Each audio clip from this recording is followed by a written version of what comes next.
तो कैसे हैं आप सब।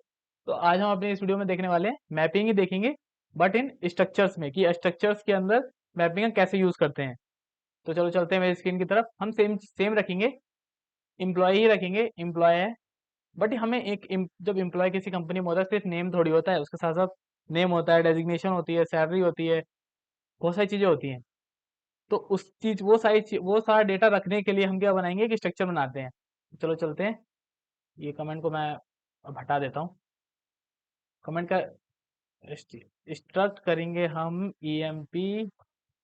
अब इसके क्या लेंगे, उसका नेम के लिए स्ट्रिंग में नेम, और क्या लें हम, उसका स्टेटस ले लेते हैं।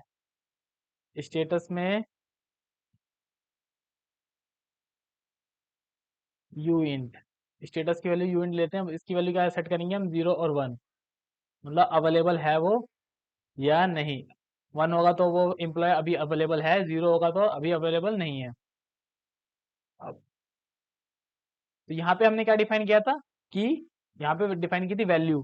की क्या थी, स्ट्रिंग थी, की थी मेरी इंटीजर, और मेरी वैल्यू थी स्ट्रिंग। अब यहाँ पे मेरी वैल्यू क्या है, एम्प्लॉय टाइप, मतलब एक स्ट्रक्चर टाइप। तो यहाँ पे इसको कर देंगे स्ट्रक्चर। हो गया। अब अब यहाँ पे क्या चीज है, एक नेम है, स्टेटस है। अब हम यहाँ से क्या ले रहे थे, सिर्फ नेम ले रहे थे, अब स्टेटस और लेंगे। स्टेटस क्या है, यूइंट अंडरस्कोर स्टेटस। अब की तो सेम रहेगी, मुझे जो की पास करूंगा उसकी एम्प्लॉय आईडी सेम रहेगी, बट उसके अंदर जो डेटा होगा, अब नाम भी होगा उसका, स्टेटस भी होगा। तो वो एज अ स्ट्रक्चर फॉर्मेट में उसके अंदर स्टोर कराना है। तो वो कैसे करते हैं हम, सिंपल emp, बहुत सिंपल तरीके से। एक तो ये तरीका था, हम क्या यूज करेंगे उसका, सबसे पहला पैरामीटर क्या है, नेम, फिर status underscore name, comma underscore status. किया हमने, सेव किया, सिंपल। अब हम इसको करते हैं डिप्लॉय। अब वहां पे वो मुझे 3 पैरामीटर मांगेगा, दिखाता हूँ इसको ओपन करके। एक मांग रहा है की मैंने डाल दी 1। अब एम्प्लॉय का नाम साहिल। अब पूछ रहा है अवेलेबिलिटी क्या है, 1 है या 0। मैंने ट्रांजेक्शन किया, हो गया। अब मैं अपनी की डालूंगा, एम्प्लॉय आईडी। तो मुझे क्या मिल गया, मेरा स्टेटस भी मिल गया, मेरा नाम भी मिल गया।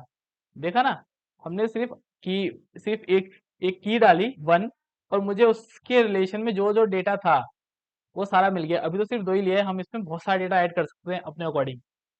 एक और करके देखते हैं। यहाँ पे करता हूँ 12 राहुल, स्टेटस है ये अवेलेबल नहीं है, ये तो गया छुट्टी पर। अब मैं 12 का चेक करता हूँ, तो 12 का मुझे जो डेटा डाला था मुझे वही दे रहा था। अगर मैं इस पे कोई वैसी की डालूं जो अवेलेबल नहीं है, 23 डालता हूँ, तो ये मुझे कुछ डेटा रिटर्न नहीं करेगा। अब यहाँ पे 0 इसलिए दिया क्योंकि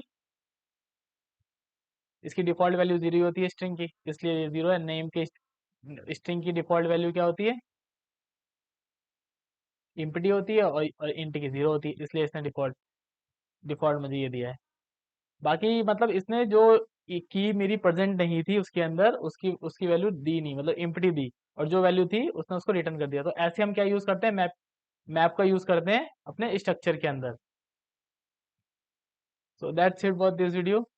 अब फिर मिलते हैं हम अपने नेक्स्ट वीडियो में।